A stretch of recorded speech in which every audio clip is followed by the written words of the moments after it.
Alright, let's finish up this section by looking at a few very useful shortcuts for writing code fast.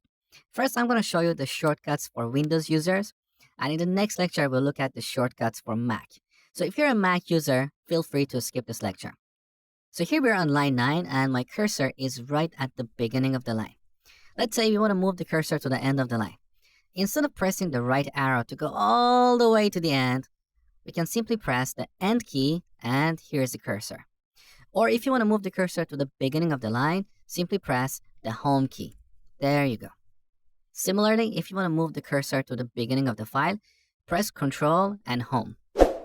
Here it is, or Control and End to go to the end of the file. Now let's say we want to move this line up.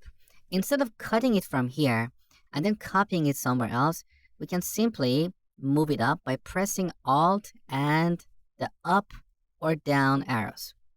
Or if you want to move these two lines up and down, simply select them, then hold Alt and then up or down. Very easy.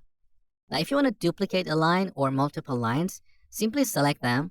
Now hold down Shift, Alt, and then press the down key. You can duplicate it as many times as you want.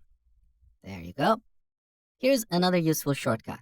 If you want to convert this line or maybe these two lines into a comment, simply hold down Control and press slash. Using the same shortcut, you can remove the comment, so you can toggle it. Very easy. And finally, if you want to type the name of a variable or a function like multiply, you don't have to type all characters. Here are a few ways to type this quickly. You can just type the first few characters, and here in the IntelliSense, you can see that. So if you press enter, this is what we call auto-completion. Here's another way. So instead of writing the first few letters, you can just pick any letters in sequence and type them. So I can type MTY, or I can just type MPY or MY. There you go, here it is. So I hope you enjoyed these shortcuts, and thank you for watching.